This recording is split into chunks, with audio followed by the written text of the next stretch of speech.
Okay, तो last time हमने ये देख लिया कि हैश मैप क्या होता है। अब बारी है लिंक्ड हैश मैप की। किसकी मैं आपसे बात करूंगा अब? लिंक्ड हैश मैप की। ठीक है, देखिए लिंक्ड हैश मैप बहुत ज़्यादा आसान है, ऐसा कुछ इशू नहीं है। फ़र्क इतना है इसमें कि इसमें डेटा स्ट्रक्चर जो क्या होता है, जैसे हैश टेबल कहाँ होता था? हैश मैप में। लेकिन इसका जो अंडरलाइंग डेटा स्ट्रक्चर होगा वो कैसा होगा? Linked list plus hash map. Linked list plus hash map. अच्छा, जब लिंक्ड लिस्ट है तो क्या होगा? इसमें इंसर्शन ऑर्डर प्रिजर्व होगा, है ना। उसमें इंसर्शन ऑर्डर जो था वो प्रिजर्व नहीं होगा, मतलब जब आप ऑब्जेक्ट स्टोर करेंगे तो वो इंसर्शन ऑर्डर में जाके स्टोर हो जाएगा, उस सॉर्टिंग ऑर्डर में स्टोर हो जाएगा। इंसर्शन ऑर्डर इज प्रिजर्व्ड किसमें? लिंक्ड हैश मैप में। लेकिन हैश मैप में इंसर्शन ऑर्डर जो है वो प्रिजर्व नहीं होता है। अब ये कब आया था? तो इंट्रोड्यूस्ड इन 1.4 वर्जन में आया था। जावा का जब 1.4 वर्जन रिलीज हुआ तो लिंक्ड हैश मैप का सपोर्ट दिया गया। सिंपल सी बात है। लिंक्ड हैश मैप जो है वो चाइल्ड इंटरफेस है। अगर मैं फिर से बात करूं तो लिंक्ड हैश मैप है ना, linked hash map, H capital लिख देते हैं, हैश मैप इज द, यार इसको लिखने में दिक्कत हो रही है थोड़ी, मैं ऐसे नीचे करता हूँ इसको। Linked hash map is the child class of hash map का है, ये चाइल्ड क्लास है ना। तो जब हैश मैप का चाइल्ड क्लास है तो कंस्ट्रक्टर वगैरह सब भी उसी के जैसा होगा। तो बिल्कुल सेम उसी के जैसा है, ज़्यादा कोई डिफरेंस है नहीं, बस एक छोटा सा डिफरेंस है कि भाई ये क्या करता है। तो ये आपका जो क्लास है लिंक्ड हैश मैप, वो linked list plus hash map का आपका जो मेमोरी एरिया में है वो डेटा स्ट्रक्चर में उस तरीके से आपका ऑब्जेक्ट को जो है वो स्टोर करता है, इसलिए वहाँ पर इंसर्शन ऑर्डर जो है वो प्रिजर्व होती है। सिंपल सी बात है। एक छोटा और क्या डिफरेंस है, मतलब डिफरेंस नहीं, मैं इसका यूज बताता हूँ कि कैसे बेस्ड एप्लीकेशन में मोस्टली यूज्ड इन, कहाँ यूज होता है? जो कैसे मोस्टली यूज्ड इन कैसे बेस्ड एप्लीकेशन, ये मैंने आपको लिंक्ड लिस्ट के टाइम बताया है कि कैसे बेस्ड एप्लीकेशन किसको बोलते हैं। वहाँ पर जहाँ पर कैश मेमोरी का थोड़ा यूज हो, ठीक है, डेटा आपका हार्ड ड्राइव थोड़ा स्लो होता है, रैम फास्ट होता है, लेकिन इन दोनों के बीच में जो कैशे मेमोरी है वो ज़्यादा लार्ज टाइम तक डेटा भी स्टोर कर, ड्यूरेबिलिटी भी होती है और स्पीड भी होती है। तो ऐसा एप्लीकेशन जहाँ पर कैशे बेस्ड एप्लीकेशन हो, जो कैश मेमोरी से कुछ डेटा आपका रीड राइट कर रहा हो, तो वहाँ पर लिंक्ड लिस्ट बहुत अच्छा चॉइस रहता है। तो इस तरीके से आपको लिंक्ड लिस्ट समझना चाहिए। आप लिंक्ड लिस्ट में बाकी सारा चीज़ कंस्ट्रक्टर, ये मेथड्स वगैरह सब सेम है हैश मैप के जैसा, इसके अलावा और कोई मेन डिफरेंस नहीं है। तो आप इसका प्रैक्टिकल खुद कर लीजिएगा, क्योंकि स्पून फीडिंग करूंगा तो आप मेहनत नहीं करोगे, आप मेहनत नहीं करोगे तो आप सीखोगे नहीं तो कॉन्फिडेंस नहीं आएगा, कॉन्फिडेंस नहीं आएगा तो आप इंटरव्यू में जाके हक दोगे। तो वो इंपॉर्टेंट है, ठीक है, आपको अपने में कॉन्फिडेंस आना चाहिए। अब आगे हम ये बात करेंगे किसकी? अब बात करेंगे हम आइडेंटिटी हैश मैप की। बिल्कुल, आइडेंटिटी हैश मैप, इसके बारे में आपको अच्छे से बताता हूँ कि आइडेंटिटी हैश मैप क्या होता है। अच्छा देखिए, इसको पढ़ने से पहले आपको डिफरेंस पता होना चाहिए इक्वल टू ऑपरेटर और एंड इक्वल्स मेथड के बारे में। ये क्या करते हैं? दोनों कंपैरिजन का ही काम करते हैं। Equal to operator is also used for comparison and this equals method is also used for comparison. But the main difference is, क्या मेन डिफरेंस है कि इक्वल टू ऑपरेटर, ध्यान से समझिए कि इक्वल टू ऑपरेटर रेफरेंस को compare करता है। मतलब एक ऑब्जेक्ट है तो उसका कुछ रेफरेंस होगा, ठीक है, मतलब जब इसको यूज कर रहे हो तो वो रेफरेंस को कौन कंपेयर करेगा? इक्वल टू मेथड, मतलब दिस इक्वल टू ऑपरेटर, ठीक है, रेफरेंस कंपैरिजन, मैं ऐसा लिख देता हूं कि रेफरेंस कंपैरिजन। लेकिन जो मेन कंटेंट है, मान लीजिए किसी का रेफरेंस में, मतलब एक इंटीजर का ऑब्जेक्ट है जिसमें इंटीजर का वैल्यू 10 है, तो उसको जो 10 पर जब कुछ कंपैरिजन करना होगा तो ये इक्वल्स मेथड काम करता है जनरली, ठीक है। कंटेंट कंपैरिजन, ठीक है, ये कंटेंट कंपैरिजन। लेकिन उस इंटीजर का जो रेफरेंस है, मान लीजिए इंटीजर एक ऑब्जेक्ट है, इंटीजर आई, मैंने ऐसा लिख दिया, integer I equal to new integer, और इसमें 100 या 119, ठीक है, 190 लेट्स से। तो ये आई को कौन कंपेयर करेगा? आई को कंपेयर करेगा इक्वल टू ऑपरेटर, और ये 190 को अगर आपको कंपेयर करना है तो किसका यूज कर सकते हैं आप? इक्वल मेथड का, this method. Got it? Not problem at all. इतना समझ में आ रहा है हमको कि equal to operator reference comparison काम करता है, इक्वल्स मेथड कंटेंट कंपेयर करता है। तो आइडेंटिटी हैश मैप एकदम सेम है किसके जैसा, एकदम हैश मैप के जैसा है, बिल्कुल एकदम सेम टू सेम। मतलब अब सेम टू सेम क्या क्या मतलब कि एकदम 100% नहीं जी, नहीं, बिल्कुल उसमें डिफरेंस भी है।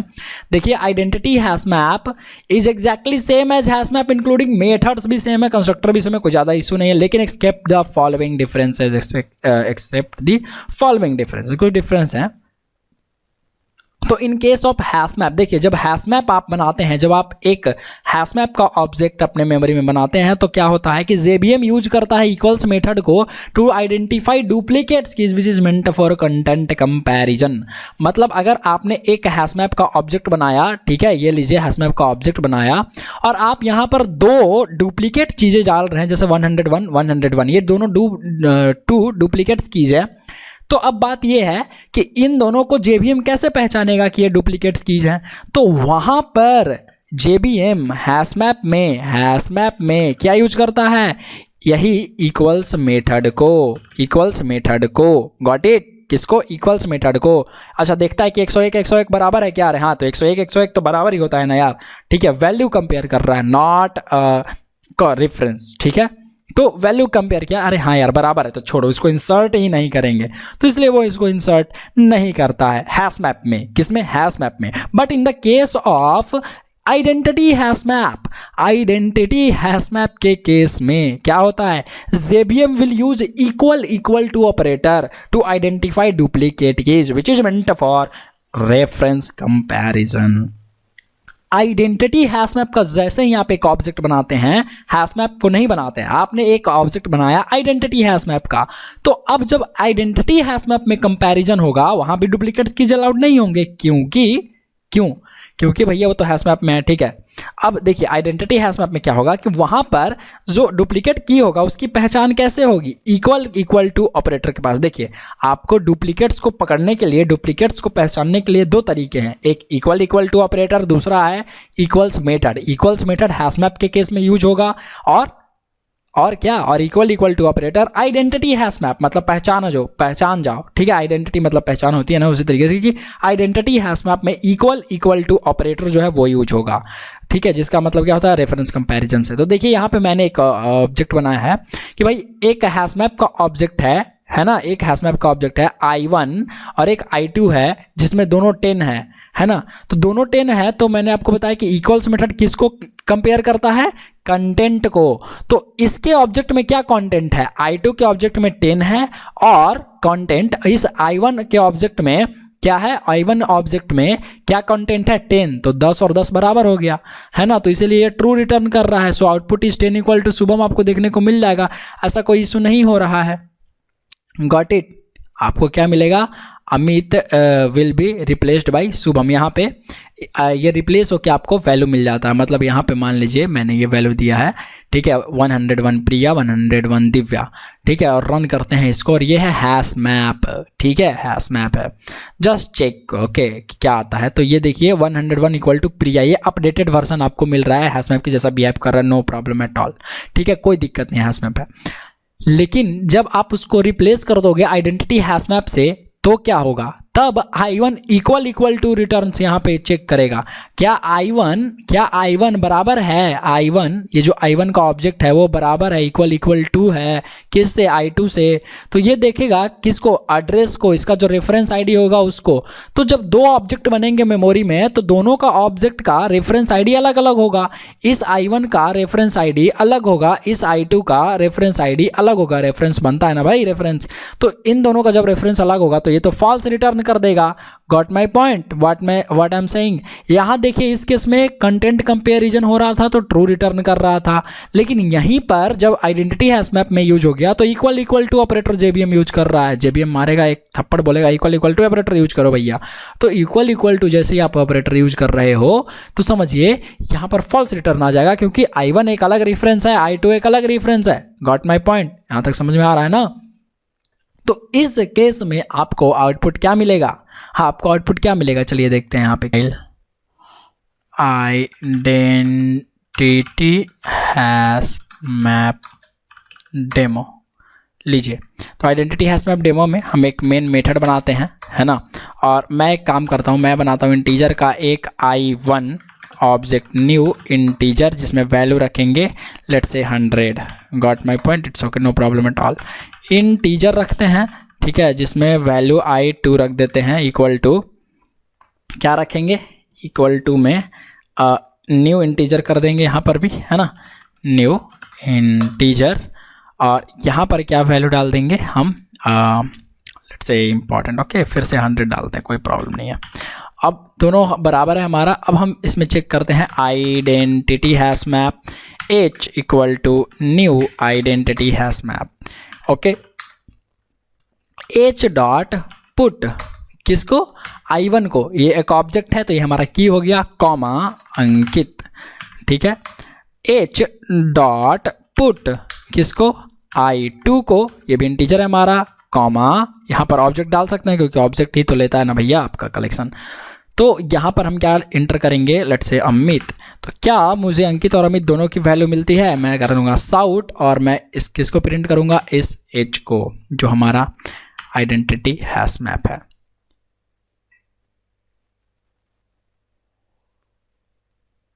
ये देखिए आपको दोनों मिल गया, 100 अंकित और अमित दोनों, ठीक है, राइट, समझ में आया। क्योंकि यहाँ पर दो अलग अलग रेफरेंस है तो ये फॉल्स रिटर्न कर रहा है इक्वल इक्वल टू ऑपरेटर कि भैया ना I1 बराबर I2 नहीं है, क्योंकि ये एक अलग मेमोरी में अलग जगह पे एड्रेस बनाया हुआ है, इसने अपना रेफरेंस अलग जगह पे है, ठीक है, ऐसा कुछ है। लेकिन अगर आप इसको, अगर ये जो हैश मैप बदल देंगे, सिर्फ और सिर्फ हैश मैप कर देंगे, हैश मैप, ठीक है, तो हैश मैप करने पे क्या होगा कि ये जो आपका आइडेंटिटी हैश मैप था वो हैश मैप हो गया। और हैश मैप में क्या यूज होता है, इक्वल्स मेथड, और इक्वल्स मेथड सिर्फ और सिर्फ ये चेक करता है, तो 100 बराबर मिलेगा ना तो उसको देखिएगा जो रिफ्रेश करके दे देगा, ठीक है। देखिए 100 इक्वल टू अमित, तो जो अपडेटेड वैल्यू होती है वो दे देता है, मतलब नीचे इसकी अपडेट हो गया था, I2 में चला गया आपका, 100 वाले में अमित, तो इसलिए अमित मिल गया। अंकित वाला वैल्यू जो है वो कैंसिल हो जाता है अंकित वहाँ पर, ठीक है। तो इस तरीके से होता है। आई होप कि आप इक्वल इक्वल टू ऑपरेटर और इक्वल्स ऑपरेटर के बारे में, अगर ये चीज़ें आपको समझना है तो इक्वल इक्वल टू ऑपरेटर और इक्वल्स ऑपरेटर के बारे में आप अच्छे से समझ लीजिए, सिंपल, काम खत्म। आइडेंटिटी हैश मैप में वही एक मेन डिफरेंस है, बाकी कंस्ट्रक्टर मेथड सारा सेम है हैश मैप की तरह, ये मैंने आपको ऑलरेडी बता रखा है। लिंक्ड हैश मैप देख लिया हमने, आइडेंटिटी हैश मैप देख लिया, अब बारी है वीक हैश मैप की। जी बिल्कुल, अब हम पढ़ रहे होंगे वीक हैश मैप। अच्छा, वीक हैश मैप है, थोड़ा मज़ेदार चीज़ है ये, कैसे मैं आपको समझाता हूँ कि एक काम करते हैं, कोई एक ऑब्जेक्ट है ना, ये एक ऐसा ऑब्जेक्ट है, okay, this black colour is it's an object, okay, ये कोई एक ऑब्जेक्ट है, ठीक है। और ये अगर एक ऑब्जेक्ट है, ओके, ध्यान से समझिए, ये हैश मैप का एक ऑब्जेक्ट है, किसका ऑब्जेक्ट है, हैश मैप का। अब इसका कोई रेफरेंस नहीं है, मान लीजिए यहाँ पर कोई रेफरेंस ये यूज नहीं हो रहा है कहीं, ठीक है, तो गार्बेज कलेक्टर GC आई है ना, गार्बेज कलेक्टर आप पढ़े हैं, ठीक है, गार्बेज कलेक्टर ये क्या करेगा, मेमोरी, ये रिसोर्सेज जो है रिलीज करवाता है हैश मैप का, ये जो रेफरेंस है, ये जो ऑब्जेक्ट है। तो गार्बेज कलेक्टर क्या बोलेगा कि भाई ये इसके पास चला जाएगा, ये इसको बोलेगा खाने, इसको किल करने जाएगा। गार्बेज कलेक्टर बोलेगा कि इस हैश मैप का नो रेफरेंस, कोई रेफरेंस नहीं है ना। तो क्या करो, गार्बेज कलेक्टर क्या करेगा, इसको किल करना चाहेगा, इसको ख़त्म कर देना चाहेगा, इसके ऑब्जेक्ट को, ठीक है, ऐसा कुछ होगा। इसका जब कोई रेफरेंस नहीं रहेगा, ठीक है, इसका कोई रेफरेंस नहीं रहेगा तो ये गार्बेज कलेक्टर इसको ख़त्म करना चाहेगा। लेकिन हैश मैप क्या है, ये इसको ख़त्म नहीं होने देगा, हैश मैप ये ऑब्जेक्ट को ख़त्म नहीं होने देगा, और गार्बेज कलेक्टर जो है वहाँ इन्वोक्ड नहीं हो पाएगा। जैसे फॉर एग्जांपल मैं क्या कहने की कोशिश कर रहा हूँ, ध्यान से समझते हैं किस में हम बोल रहे हैं। मैं वीक्ड हैश मैप की बात कर रहा हूँ, लेकिन उससे पहले मैं राइट क्लिक करके यहाँ एक क्लास बनाता हूँ, यहीं पे न्यू, ठीक है, यहाँ मैं लिख दूँगा weak hash map demo, okay, और ये डेमो L हो गया, चलिए कोई बात नहीं, जो भी हमारा नाम से फ़र्क नहीं पड़ता है, मेन मेथड बनाते हैं।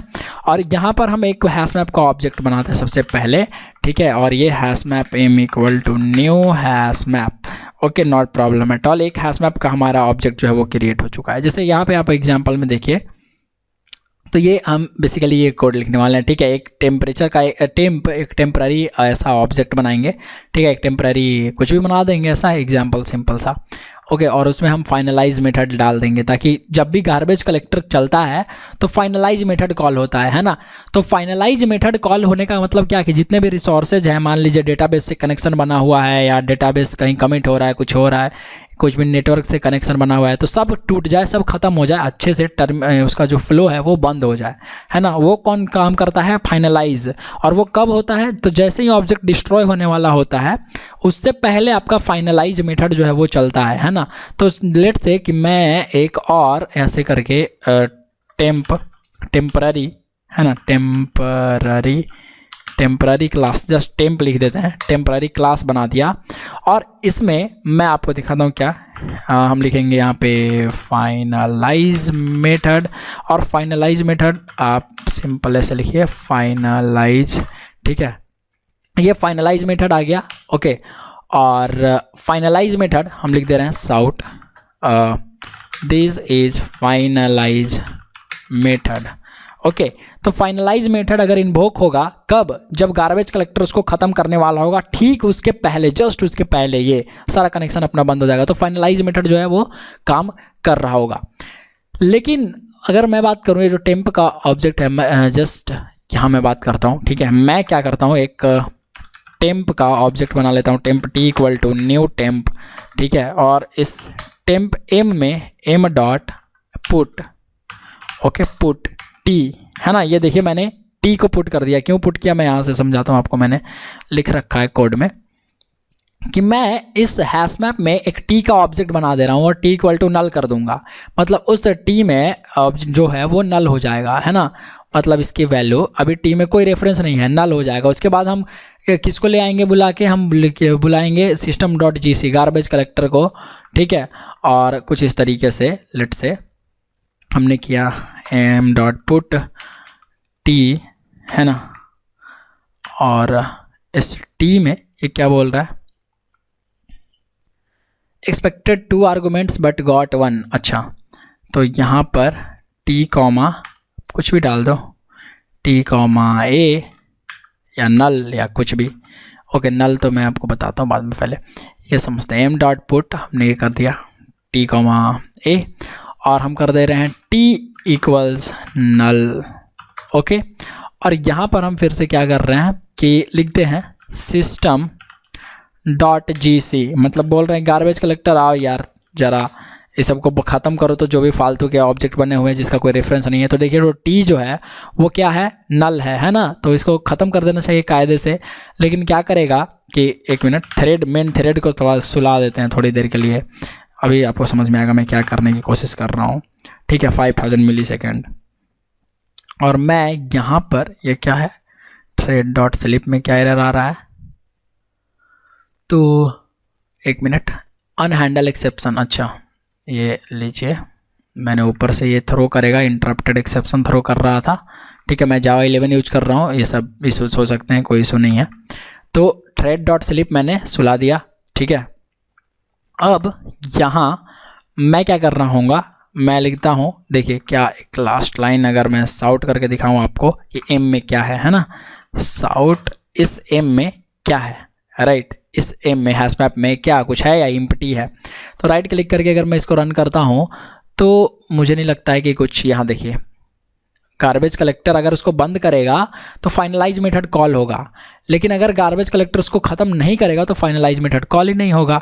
देखिए आपको क्या मिला, इस टेम्प में यहाँ पे एक ऑब्जेक्ट मिल रहा है और ये आपको वैल्यू मिल रहा है, मतलब कि इस टेम्परेचर का, इस टेम्परेचर बार बार बोल दे रहा है टेम्प यहाँ पे to string method override कर देते हैं और यहाँ लिखते हैं रिटर्न, ठीक है, और लिख देता हूँ मैं टेम्प क्लास, है ना, टेम्प क्लास। और ये लीजिए इसको फिर से रन करते हैं, अभी आपको समझ में आएगा। वो टू स्ट्रिंग की वजह से यहाँ पर ये जो उसका रेफरेंस आईडी है वो प्रिंट हो रहा था, अब वहाँ पर जो मैंने लिख दिया वो प्रिंट हो जाएगा। तो just wait for a second, और ये 5 सेकंड के लिए आपका जो स्लिप हो जा रहा है थ्रेड, और देखिए टेम्प क्लास इक्वल टू ये आपको मिल जा रहा है। इसका मतलब कि कोई एसोसिएशन नहीं है ना, यहाँ पर टी में नल है, लेकिन फिर भी गार्बेज कलेक्टर जो है इसको ख़त्म नहीं कर पा रहा है ऑब्जेक्ट को, क्योंकि ये स्ट्रॉन्ग है, बहुत मजबूत है, गार्बेज कलेक्टर इसको जो है वो ख़त्म ही नहीं कर पा रहा है। लेकिन जब आप ऐसा चाहते हैं कि भाई ख़त्म हो जाए, अगर ऐसा कभी हैश मैप यूज हो जिसका कोई रेफरेंस ना हो, कहीं यूज ना हो रहा हो, तो उसका ऑब्जेक्ट जो है वो डिस्ट्रॉय हो जाए गार्बेज कलेक्टर के थ्रू, तब उस केस में आप यूज करेंगे हैश मैप का जो वीक हैश मैप है, ये यूज करेंगे आप वीक हैश मैप। इसका ऑब्जेक्ट बनाने के बाद अब देखिए, जब भी गार्बेज कलेक्टर चलेगा तो उसको चलने से पहले इस ऑब्जेक्ट का फाइनलाइज मेथड चल जाएगा, है ना, इस क्लास का। तो फाइनलाइज मेथड में हमने लिखा है दिस इज फाइनलाइज मेथड। तो अगर हमारा ऑब्जेक्ट जो है वो खत्म हो जाता है, अगर गार्बेज कलेक्टर खत्म कर देता है हमारे ऑब्जेक्ट को, तो क्या आएगा, दिस इज फाइनलाइज मेथड। ये आपको पहले तो वैल्यू मिलेगा ही प्रिंट होके आपके कंसोल में। और देखिए अब वेट करते हैं, क्योंकि 5 सेकंड आपको वेट करना पड़ेगा। हमने थ्रेड को सुलाया और ये देखिए दिस इज फाइनलाइज मेथड, ये नीचे गया ही नहीं, यहाँ पर जीसी खत्म कर दिया। और जैसे ही खत्म हुआ तो देखिए सो गया, और जब थ्रेड सो के आपको मिला क्या, 5 सेकंड बाद एम्प्टी मिल गया, कुछ भी नहीं है इस ऑब्जेक्ट में। तो इस तरीके से जब आपको कुछ काम करना रहे, ठीक है, तो हैश मैप जो होता है थोड़ा स्ट्रांग होता है, बोलता है नहीं मैं बहुत ज़्यादा ताकतवर हूँ इस जीसी से, गार्बेज कलेक्टर से, ये क्या मेरा उखाड़ लेगा भाई जीसी। इस तरीके से थोड़ा समझते हैं चीज़ों को। तो वीक हैश मैप जब आपको ऐसा चाहिए होगा कि मैं अगर कहीं कोई जो ऑब्जेक्ट है वो यूज हो ही नहीं रहा होगा, तो उसका रेफरेंस जो है वो डिलीट हो जाए, वो पूरा हट ही जाए, गार्बेज कलेक्टर उसको हटा ले, कलेक्ट कर ले, अपने कूड़ेदान में भर के ले जाए उधर, तो आप उस टाइम जो है वीक हैश मैप का यूज कर सकते हैं। बाकी सब कुछ ज़्यादा कुछ खास है नहीं, बाकी सब कुछ सेम है। आगे जो ये इम्प्लीमेंटेशन क्लास ही था, है ना, ये जो मैंने आपको बताया, बाकी ये वही लिखा हुआ है, बस इंग्लिश में इसको लिख दिया गया है, बस फालतू की चीज़ें, और फालतू की चीज़ें नहीं है, मैं ये बोल रहा हूँ। ओके, तो सॉर्टेड मैप, ठीक है, अब हम लोग पढ़ रहे होंगे सॉर्टेड मैप इंटरफेस है ये, ठीक है। देखिए सॉर्टेड मैप इंटरफेस बिल्कुल सॉर्टेड सेट के जैसा है। जिस तरीके से सॉर्टेड सेट में डिफॉल्ट नेचुरल सॉर्टिंग ऑर्डर होती थी, उसी तरीके से सॉर्टेड मैप में ये जो इंटरफेस है वो आपको डिफॉल्ट नेचुरल सॉर्टिंग ऑर्डर करवाएगा। तो if you want to represent a group of key value pairs according to some sorting order of keys, देखिए जो सॉर्टिंग ऑर्डर होगी वो की पर होगा, कीज जो होता है वैल्यू पर नहीं। ध्यान से समझिएगा, हमने लिंक्ड हैश मैप पढ़ा, हमने आइडेंटिटी हैश मैप पढ़ा, हमने वीक हैश मैप पढ़ा, ये तीनों इंप्लीमेंटेशन क्लासेस थी, ठीक है। अब हम पढ़ रहे हैं सॉर्टेड मैप, एक इंटरफेस, ठीक है। मैप इंटरफेस का जो चाइल्ड इंटरफेस है सॉर्टेड मैप, वही पढ़ रहे हैं सॉर्टेड मैप इंटरफेस। तो ये चाइल्ड इंटरफेस है किसका, मैप इंटरफेस का। जब भी आपको ऐसा की वैल्यू पेयर में डेटा को रखना है, लेकिन कुछ सॉर्टेड ऑर्डर में, लेकिन किस पर, वो जो सॉर्टिंग ऑर्डर होगा वो किसके अकॉर्डिंग होगा, कीज के अकॉर्डिंग, ना कि वैल्यूज के अकॉर्डिंग, ठीक है। अगर ये एक आपका सॉरी यार ये बहुत बेकार बन गया, इसको डिलीट कीजिए। मान लीजिए जस्ट सपोज कि ये आपका एक ऐसा मेमोरी में हैश मैप पड़ा हुआ है ना, सॉर्टेड मैप, और ये आपने एक की है, आपका ये वैल्यू है इस साइड 1 अंकित, 5 अमित, 0 अमित, या लेट्स से 0 राहुल या अमित, कुछ भी डाल सकते हो, वैल्यूज तो डुप्लीकेट्स हो ही सकता है। तो जो सॉर्टिंग ऑर्डर होगा वो इन कीज के कीज पर डिपेंड करेगा, ना कि वैल्यूज पर। वैल्यूज से कोई मतलब नहीं है भाई, वैल्यूज का सॉर्टिंग ऑर्डर होएगा नहीं, कीज के अकॉर्डिंग होगा, ठीक है, समझ गया। तो ये फीचर जब आपको सॉर्टिंग ऑर्डर चाहिए कुछ, तो कहाँ जाएंगे हम जाएंगे सॉर्टेड मैप इंटरफेस के पास, उनसे बोलेंगे अपनी ज़्यादा शक्तियों का आप यूज करने दीजिए, तो बिल्कुल बोलेगा ठीक है कर लो। अच्छा, जब ये मेथड है तो इसके पास, जब ये इंटरफेस है तो इसके पास क्या होगा, तो इसके पास मेथड्स होंगे, ठीक है। तो लेट्स से मैं एक एग्जांपल लेता हूँ, यहाँ पर किसका, सिंपल सी बात है, जहाँ, एक मिनट जस्ट सेकंड गाइस, मैं, ठीक है, ये आपका की ऊपर में हो गया, दिस इज की एंड दिस इज वैल्यू, और यहाँ हम लिख देंगे, लेट्स से मैंने लिखता हूँ इसमें 1, इसमें लिख देते हैं A, इसमें लिखते हैं 2, इसमें लिख देते हैं 3, इसमें लिखते हैं 5, इसमें लिखते हैं लेट्स से Q, इसमें लिखते हैं 12, इसमें लिखते हैं Z। इस 3 को हटा दो अभी फ़िलहाल, हम ऐसे समझते हैं, कुछ भी डाल सकते हो बट इट्स ओके, मैं यहाँ पर B लिख देता हूँ। देखिए ध्यान समझिए, जब इसका मेथड है तो अगर आपको सबसे पहला निकालना होगा फर्स्ट एलिमेंट सॉरी फर्स्ट की, तो ये वाला निकालेंगे, ठीक है, ये फर्स्ट की आ जाएगा। तो एक मेथड आपका हो जाएगा फर्स्ट की, है ना, फर्स्ट की। जब लास्ट की निकालना होगा तो लास्ट की, है ना, लास्ट की, कौन सा लास्ट की निकालेगा, ये 12, है ना, ये 12, गॉट इट। तो फर्स्ट की लास्ट की हो गया। हेड मैप, देखिए हेड मैप जो है वो आपका क्या देगा, जैसे फॉर एग्जांपल मैं इसको आपको बना के ही बताता हूँ, इससे एग्जांपल में आपको और समझ में आएगा। मैं यहाँ एक काम करता हूँ, इसको ओपन करता हूँ, ठीक है, और मैं इसमें लिख देता हूँ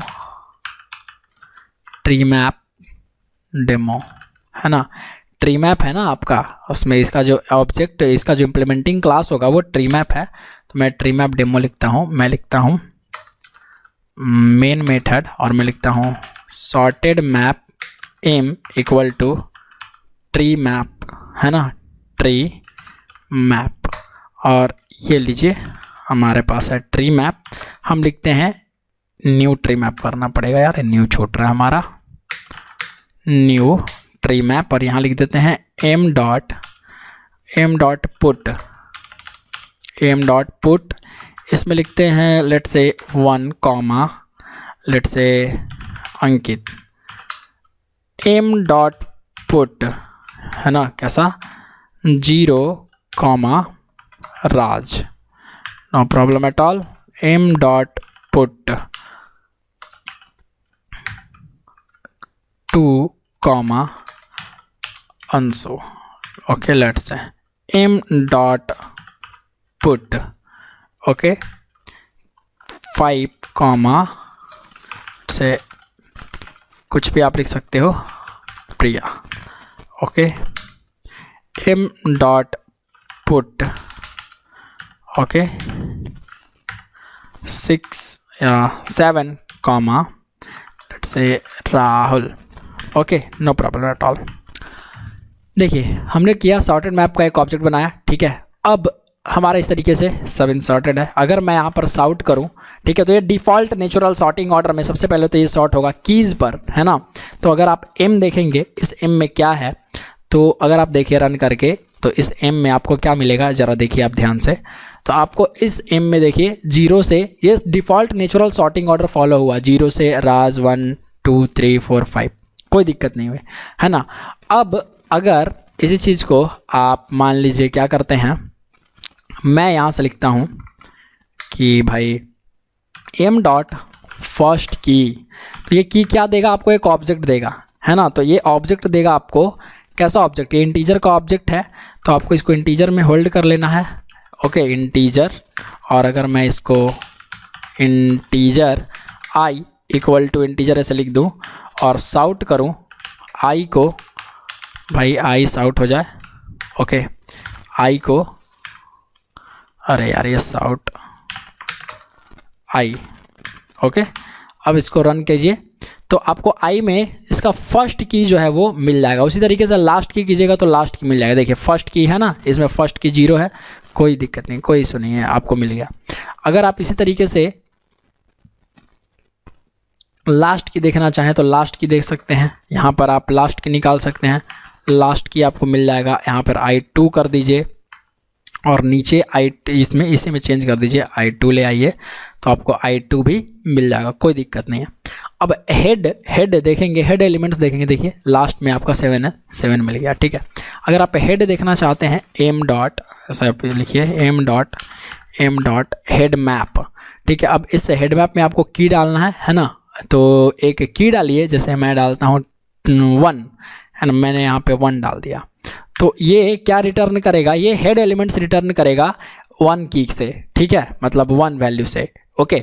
तो ये क्या रिटर्न करता है, इसे सिर्फ अगर आप इस पर कर्सर लेके जाए तो देखिए unchecked call to member of raw, अब यहाँ पे नीचे पढ़ते हैं थोड़ा सा, कि returns a view of the portion of this map whose keys are strictly less than 2 की, ठीक है। तो लेस दैन 1, ये इससे जो हेड एलिमेंट है 1 से जो लेस एलिमेंट होगा उनको रिटर्न करके ये देगा। तो एक क्या देगा, एक सॉर्टेड मैप, ठीक है। तो sorted map m equal to, है ना, मैं इसी एम में सॉर्टेड मैप में रख लेता हूँ इसको, और जैसे ऐसे डायरेक्ट रख देता हूँ कि भाई इसमें M2, ओके, साउट M2, भाई M2 को सॉर्ट करो, राइट क्लिक करिए, रन करवाइए।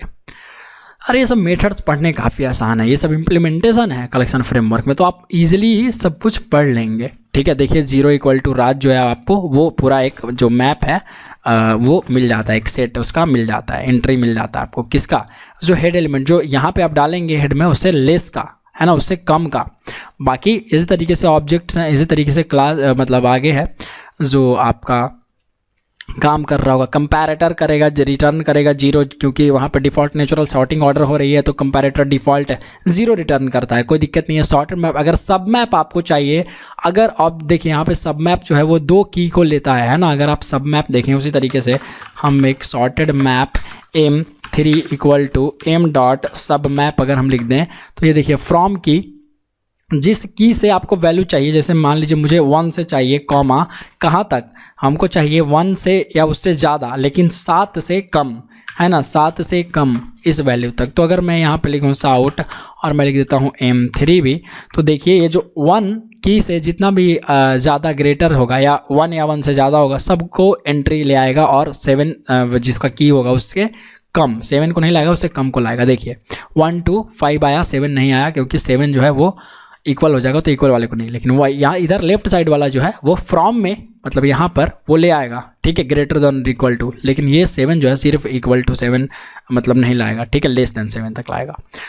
Got my point. तो ये होता है सब मैप आपका। तो इस तरीके से आपके ऑब्जेक्ट्स में इस सॉर्टेड मैप में, सॉर्टेड मैप इंटरफेस में मेथड्स हैं। कंपैरेटर मेथड चलाइएगा इस पर तो आपका क्या रिटर्न कर देगा, बाय डिफ़ॉल्ट 0 रिटर्न कर देगा। एक आपका टेल मैप बच गया, तो जिस तरीके से हेड मैप आ रहा था उस तरीके से उसका अपोजिट आपका टेल मैप है, तो टेल मैप भी आप चला सकते हैं, ऐसा कोई इशू है नहीं उसमें। तो अगर आप लिख देंगे m dot head tail map, लीजिए टेल मैप लिख दिया आपने, मान लीजिए लिख दिया 5 या 6, ठीक है, ऐसे हमने लिखा 5, इसको हम ले लेते हैं सॉर्टेड मैप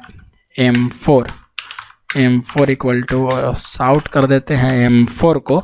ठीक है, और राइट क्लिक करके देखते हैं तो ये टेल रिटर्न कर देगा, पूरा टेल एलिमेंट्स उसका। जिस तरीके से हेड 1 से छोटा रिटर्न किया तो टेल देखिए आपका जो है वो उससे कहाँ चला गया हमारा, यहाँ पे 5 से जितना भी है 5 या उससे बड़ा वो रिटर्न कर देगा।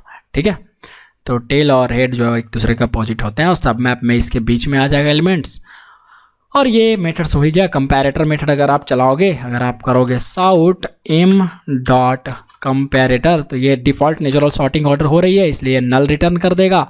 और अगर आप कुछ अपना डालते हैं तो आपको ऑब्जेक्ट बनाना पड़ेगा, किसका, आपको कंस्ट्रक्टर। देखिए नल रिटर्न कर दिया क्योंकि default natural sorting order follow हो रहा है। तो अगर आपको कुछ अपना लॉजिक लिखना है कंपैरेटर का, तो आप यहाँ पे स्ट्रीम मैप में कंपैरेटर पास कर सकते हैं, बिल्कुल पास कर सकते हैं। तो उसके लिए आपको कंपैरेटर का लॉजिक लिखना पड़ेगा, और कंपैरेटर का लॉजिक आप कुछ ऐसे लिख सकते हैं, वो मैंने आपको पहले ही बताया है। तो आप इसको लिखेंगे माई कंपैरेटर में, मैंने कभी बना रखा होगा है ना, माई कंपैरेटर। देखिए माई कंपैरेटर में हमने यहाँ पे बना रखा है S2 डॉट कंपेयर। ठीक है, तो S2 का मतलब क्या, जो ऑब्जेक्ट 2 है इसका मतलब ये है कि reverse of alphabetical order, reverse of alphabetical order. या फिर आप ऐसा कर दीजिए जो इंटीजर आएंगे है ना, ऑब्जेक्ट जो है यहाँ पे मैं कर देता हूँ इंटीजर I1। ओके, नाम थोड़ा अच्छा लगे, वरना S1 भी हम कर सकते थे, ऐसा कुछ हमारा इशू उसके साथ भी नहीं था। तो इंटीजर I2, और यहाँ भी चेंज कर दीजिए, यहाँ भी चेंज कर दीजिए। अरे भाई बंद मत हो जाए यहाँ से। इंटीजर और ये भी हो जाएगा हमारा इंटीजर। तो ऑब्जेक्ट 2 जो है उस मतलब ऑब्जेक्ट 1 का हमारा इस तरीके से कंपैरिजन अगर हम कर दें, किस तरीके से कि I1 या ऐसे, हाँ I1 डॉट कंपेयर टू किससे, I2 से। तो ये डिफ़ॉल्ट नेचुरल होता था, मतलब 0 से लेके 1। अगर इसका हम रिवर्स कर दें माइनस लगा के तो रिवर्स हो गया। अच्छा, इस माई कंपेयर टू का ऑब्जेक्ट हम पास कर देंगे कहाँ, इसमें हमारा कहाँ चला गया, मैप हम जो पढ़ रहे थे सॉर्टेड मैप में, ट्री सेट है हमारा। ओके, ट्री मैप डेमो ये रहा। अगर इसमें हम पास कर दें न्यू माई कंपैरेटर 2, और अगर हम पास कर देंगे तो जो हमारा सारा ये है, ठीक है, वो कैसे हो जाएगा, उल्टा हो जाएगा, तो जो अभी हमको वैल्यू मिल रहा था नीचे सबसे नीचे वो डिफ़ॉल्ट नेचुरल सॉर्टिंग ऑर्डर 0 से मिल रहा है, अब उल्टा 7 से मिलने लगेगा, 7 वाला पहले आ जाएगा। तो इस तरीके से आप कंपैरेटर का ऑब्जेक्ट पास करके कंपैरेटर का लॉजिक लिख के, अच्छा क्या आ गया, exception in main thread illegal argument from की टू की, कहीं गलत हो गया हमारा। तो दिक्कत ये है कि इन सब को सबसे पहले हम कमेंट करते हैं फ़िलहाल और राइट क्लिक करके रन करते हैं। अभी देखते हैं, ये लीजिए 7 equal to Rahul, 5 equal to Priya, 2 equal to Anshu और 0 इक्वल टू राज सबसे लास्ट में आ गया। तो इस तरीके से आप जो लॉजिक है वो लिख सकते हैं। तो ये था सॉर्टेड मैप में जब भी आपको कुछ सॉर्टिंग ऑर्डर चाहिए अकॉर्डिंग टू सम सॉर्टिंग, वो सॉर्टिंग ऑर्डर कहाँ परफॉर्म करेगा, सिर्फ की पर, वैल्यूज पर नहीं, ठीक है। तो इस तरीके से आप कर सकते हैं। बाकी ट्री मैप की अगर हम बात करें और थ्योरेटिकल बात करें ट्री मैप में, तो भाई ये मैं आपको नीचे दिखाता हूँ। ट्री मैप में आप क्या लिख सकते हैं, ये देखिए कि ये तो आपको पता ही होगा, ये मैंने यूजुअली नॉर्मल ट्री मैप है, ये कंपैरेटर वाला है, यहाँ पे मैप पास कर सकते हैं, सॉर्टेड मैप पास कर सकते हैं। तो इसमें तो कोई खास दिक्कत आपको नहीं होनी चाहिए ट्री मैप में। बाकी अगर आप बात करें ट्री मैप का, तो देखिए इसका रेड ब्लैक ट्री जो है वो डेटा स्ट्रक्चर होता है, underlying data structure red black tree होता है। अगर आप डेटा स्ट्रक्चर अंदर डीप तक पढ़ेंगे तो इंसर्शन ऑर्डर प्रिजर्व नहीं होता है, सॉर्टिंग ऑर्डर होती है कीज के अकॉर्डिंग, वो मैंने आपको करके दिखाया है कैसे आप कंपैरेटर से भी कर सकते हैं। Duplicates keys are not allowed, पर डुप्लीकेट्स वैल्यूज अलाउड होते हैं, कोई दिक्कत नहीं है, डुप्लीकेट्स कीज अलाउड नहीं होंगे लेकिन डुप्लीकेट्स वैल्यूज अलाउड होंगे। If we are depending upon default natural sorting order then keys should be homogeneous and comparable, otherwise we will get class cast exception. अगर आप चेंज कर देंगे, मान लीजिए आप यहाँ पे डाल रहे हैं कीज में, क्या कीज में डाल रहे हैं 1 2 3, अगर इंटीजर डाल रहे हो बीच में आपने स्ट्रिंग डाल दिया की में ए, तो ये आपको कंपाइल टाइम ये क्लास कास्ट एक्सेप्शन दे देगा, रन टाइम एक्सेप्शन में क्लास कास्ट एक्सेप्शन दे देगा और बोलेगा भैया आपने गलत डाल दिया, तो ये दिक्कत हो जाएगी। If we are defining our own sorting, अगर हम कंपैरेटर ये सबसे अपना खुद का लॉजिक लिख रहे हैं, तो वहाँ पर अगर हम उसको कंपेरेबल कर देते हैं, ठीक है, होमोजीनियस जो है और कंपेरेबल हो सकता है, या we can take heterogeneous and non comparable objects also, तो हम वहाँ पर हेट्रोजीनियस भी डाल सकते हैं, मतलब A1 2 AB, हम इस तरीके से भी वहाँ कीज को रख सकते हैं, ठीक है, ऐसा कुछ इशू नहीं होगा। उसमें आपको null pointer class cast exception जो है मिल रहा था वो नहीं मिलेगा। Whether we are depending on DNSO मतलब डिफॉल्ट नेचुरल सॉर्टिंग ऑर्डर और customize sorting order, there are no restriction for values, के लिए ऐसा कोई रिस्ट्रिक्शन नहीं है। वैल्यूज जो है आपका कुछ इशू प्रोवाइड नहीं कर रहा होगा, वैल्यू में आप डुप्लीकेट डालिए कैसा भी डालिए। नल की बात करें, अगर नल ये ट्री मैप जो है वो नल एक्सेप्ट करता है कि नहीं करता है, तो जी बिल्कुल, देखिए 1.7 वर्जन से पहले मतलब 1.6 वर्जन तक नल अलाउ करता था, लेकिन पहली बार ही, मतलब अगर आपने फर्स्ट एलिमेंट में यहाँ ये की है और एक वैल्यू है और यहाँ आपने अगर नल डाल दिया इसके की में, तब तो अलाउ कर देगा, कोई दिक्कत नहीं है। लेकिन अगर आपने मान लीजिए यहाँ पर ए डाल दिया था, यहाँ पर कोई एक्स वैल्यू डाला था की में, और की के जगह की के बाद अगर आप नल डाल रहे हैं तो आपको मिलता था नल पॉइंटर एक्सेप्शन NPE, ठीक है, नल पॉइंटर एक्सेप्शन। लेकिन 1.6 के बाद, ध्यान से सुनिए मेरी बात को, 1.6 के बाद मतलब 1.7 वर्जन से कोई भी नल वैल्यू एक्सेप्टेड नहीं है, सब नल वैल्यू जो है वो खत्म हो गया, ठीक है, ऐसा इशू हो गया, कोई भी नहीं, आपको मिलेगा सिर्फ और सिर्फ नल पॉइंट एक्सेप्शन, ठीक है। तो वो देख लीजिएगा आप ध्यान से। अगर आप लेस वर्जन, अगर आप जावा 8 यूज कर रहे हैं, जो आप प्रोबेबली यूज कर रहे होंगे, तो आपको नल पॉइंटर एक्सेप्शन मिलेगा जब आप नल वैल्यू डालेंगे तब कहीं भी। लेकिन वैल्यूज़ को आप नल कर सकते हैं कहीं भी कभी भी कितना टाइम भी, ठीक है। तो वैल्यू से कोई रिलेशन नहीं है, सिर्फ की से आपका मेन रिलेशन था। Got it. तो वो देख लीजिएगा। बाकी कंस्ट्रक्टर का मैंने एग्जांपल दे दिया, कंपैरेटर बता ही दिया, मैप आप पास कर लेंगे, सॉर्टेड मैप आप पास कर लेंगे, हमने बहुत सारा पहले प्रैक्टिकल ऑलरेडी देख रखा है। तो आई होप कि आपको इतना सारा कुछ समझ के बहुत मज़ा आ रहा होगा। बहुत आसान भाषा में मैंने आपको बहुत सारी चीज़ें समझाने की कोशिश करी है एंड आई होप कि आपको इतना सब कुछ समझ में आया होगा। Tree map, sorted map, weak hash map, identity hash map, linked hash map के बारे में, ठीक है। फिर हम लोग बढ़ते हैं आगे धीरे धीरे इसी तरीके से करके। और अगर आपको अच्छा लग रहा है ट्यूटोरियल तो आप जरूर लिखिए कमेंट में, कुछ प्रॉब्लम है वो भी लिखिए, है ना। मुझे अच्छा लगता है जब आप ट्यूटोरियल देखते हैं, शेयर करते हैं, लाइक करते हैं, मेरे को भी उत्साह ऐसा मिलता रहता है कि मैं और वीडियोज़ आपके लिए बनाता रहूँ। चलिए, थैंक यू, ओके।